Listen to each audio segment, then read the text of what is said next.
Assalamualaikum warahmatullahi wabarakatuh. Salah satu puasa sunnah yang sangat dianjurkan oleh Rasulullah Sallallahu Alaihi Wasallam adalah puasa Yaum Ashura atau tanggal 10 Muharram, di mana Rasulullah Sallallahu Alaihi Wasallam menyatakan, "Syamu yaumi Arafah ahtasibu 'ala Allah ayukaffiru as-sanata allati qablahu was-sanata allati ba'dah."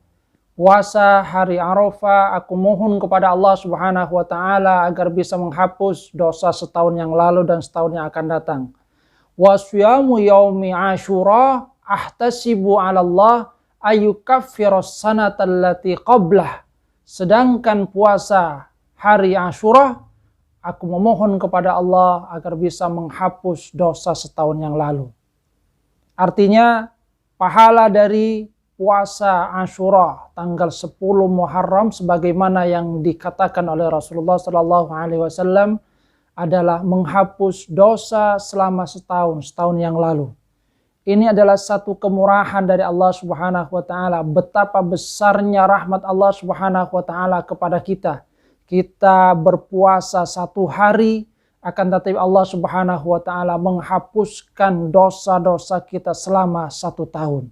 Maka sungguh merugi orang yang menyia-nyiakan kesempatan yang telah diberikan oleh Allah Subhanahu wa taala ini. Kesempatan yang sangat-sangat berharga.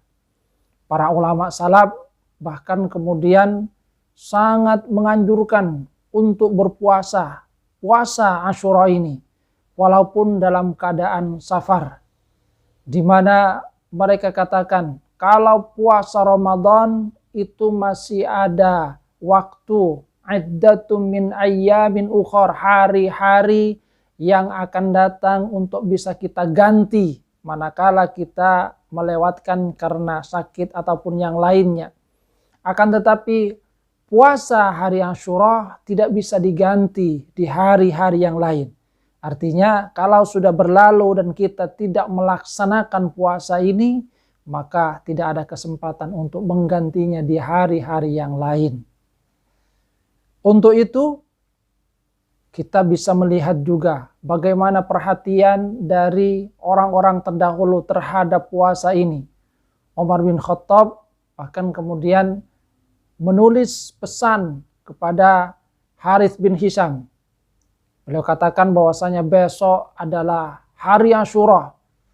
Beliau kemudian mau minta agar berpuasa dan juga memerintahkan anggota keluarganya untuk berpuasa. Bahkan di dalam riwayat Al-Bukhari, Rasulullah Sallallahu Alaihi Wasallam ketika hari Asyura itu mengutus utusan ke desa-desa Ansor. Kemudian menyatakan siapa yang tadi makan, hendaklah dia menyempurnakan sisa harinya dengan tidak makan, dengan berpuasa. Dan barang siapa yang berpuasa, hendaklah tetap berpuasa. Maka ada sunnah kemudian yang dianjurkan oleh para ulama agar kita juga bisa membiasakan anak-anak kita untuk berpuasa walaupun mereka belum waktunya dalam masa baligh, dalam rangka pembiasaan kepada mereka sehingga ketika dewasa, ketika sudah mukallaf, mereka terbiasa dalam puasa yang sangat dianjurkan ini. Ibnu Rajab Al-Hambali itu bahkan mengutip di dalam kitabnya Lataiful Ma'arif bahwa ada hal yang menarik dari hari Asyura itu. Apa hal yang menarik?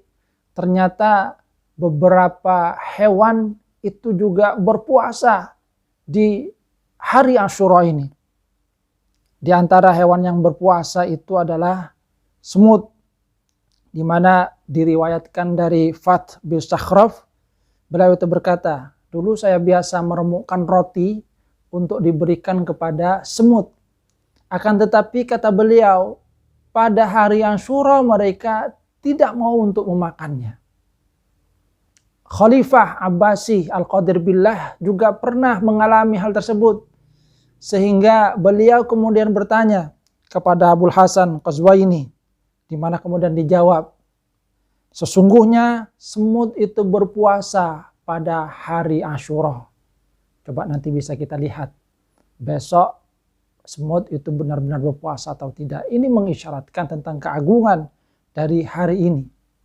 Bahkan juga diriwayatkan dari Qais bin Ubad bahwa sampar kepada beliau bahwa hewan-hewan liar itu juga berpuasa pada hari Asyura, di mana ada satu riwayat bahwa beliau ke desa pedalaman di mana mereka menyembelih hewan. Ketika ditanyakan, untuk apa kalian menyembelih hewan ini?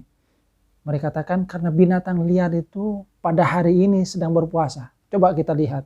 Daging-daging itu kemudian diletakkan di tempat terbuka, dilihat oleh mereka, berkumpul hewan liar itu, akan tetapi mereka tidak mau untuk memakannya.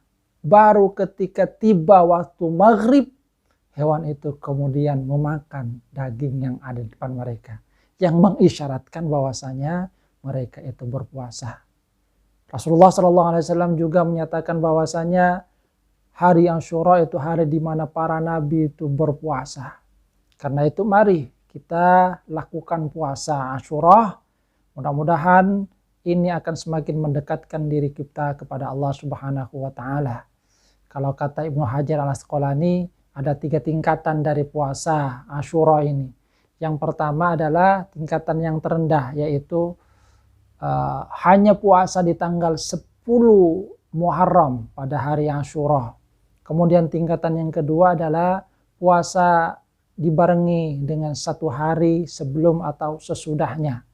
Karena Rasulullah SAW itu mendapati bahwa orang-orang ahli kitab itu juga puasa Asyura.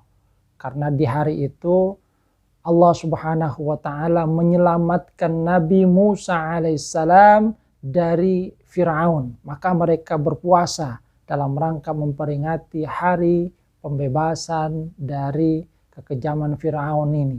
Sehingga Rasulullah SAW kemudian menyatakan supaya umat Islam itu tidak sama dengan ahli kitab, maka Rasulullah menyatakan kalau saya hidup pada tahun yang akan datang, saya akan berpuasa di tanggal 8, di tanggal 9, dan kemudian di tanggal 10. Jadi menyelisihi dengan menambah 1 hari sebelumnya.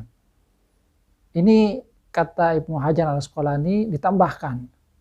Adapun tingkatan yang paling tinggi kata Ibnu Hajar Al-Asqalani adalah tanggal 9, kemudian tanggal 10, tanggal 11. Karena dengan demikian kita menyempurnakannya menjadi ganjil 9, 10, 11. Tapi paling tidak kita bisa untuk melaksanakan minimal 1 hari itu, yaitu tanggal 10 Muharram hari Asyura, karena ini adalah 1 hari yang mulia di mana rahmat Allah Subhanahu wa Ta'ala diberikan kepada kita manakala kita berpuasa. Insya Allah Allah Subhanahu wa Ta'ala akan mengampuni dosa-dosa kita selama 1 tahun yang lalu. Mudah-mudahan Allah Subhanahu wa Ta'ala memberikan kita kekuatan. Mari kita berpuasa, mari kita ajak anak-anak kita, keluarga kita untuk juga berpuasa. Mudah-mudahan dengan demikian Allah Subhanahu wa Ta'ala menurunkan rahmatnya kepada kita, dan kita juga berdoa mudah-mudahan Allah Subhanahu wa Ta'ala mengangkat wabah atau pandemi COVID ini dari bumi Indonesia secara khusus dan juga dari bumi secara keseluruhan, sehingga kita bisa beraktivitas sebagaimana sebelumnya. Assalamualaikum warahmatullahi wabarakatuh.